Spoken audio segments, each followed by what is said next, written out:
Your dad never tweezed anything. Your dad has stories you'll never hear. This, incidentally, was an outdoor board. And we did bus shelters, too. Your dad had a van for a reason. Now, one of the things, this was a very small budget, this campaign, so one of the things we had to do is be smart about media. But the strategic idea that you see is we use print media a lot, whether it be print, outdoor, posters, online, etc. Any place that we could mimic the old photograph of Dad is where we wanted to be, because that captured sort of the essence of the timelessness of it. We did coasters for the bars. We did frames that we had people put in pictures of their fathers. We had a shoe shine station in bars where people could go and get their old-time shoe shine. This was kind of interesting too. What we did was we had a website where they could go, people could go, and you could insert a picture of yourself or insert a picture of your father. One interesting thing about this campaign, by the way, when we first released the print ad, we got some calls in our print production department from an irate woman who said, "You put my father in an ad?" And by the way, the first one that I showed, this one right here, that was actually shot. We shot that in Los Angeles with a photographer. His name is Robert Whitman. He was an old-fashioned photographer, and he had his old camera equipment, etc. Get this up.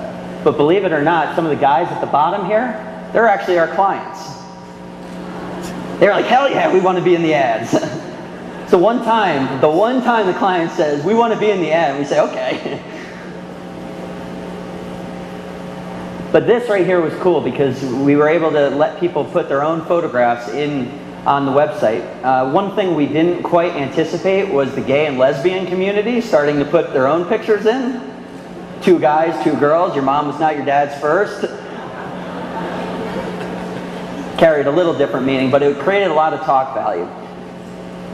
So what was the response? Well, for one, we got some hardware. But more importantly, we moved the business. After 15 years of sales declines, we turned around the business in 6 months with category growth that was outpacing Crown Royal, the category leader. And this was a quote that Ad Age wrote. The case volume of Canadian Club rose 4.4%, outpacing the category and its dominant brand, Crown Royal.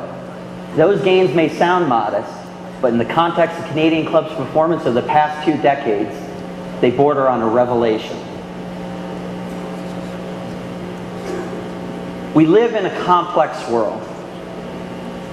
Complexity is not going to get us to great ideas. Small, simple, that's what gets greatness. There was an article that was written in Advertising Age in June of last year, and it was titled, "What Wins Effies? Simple Ideas." Not complex, simple ideas. This is the quote that I really want to leave you with today. The final quote from Mother Teresa. Who's better than to end a presentation on a quote by Mother Teresa? But Mother Teresa said, "Be faithful in small things, because it is in them that your strength lies." And to that, I say, damn right. Gracias.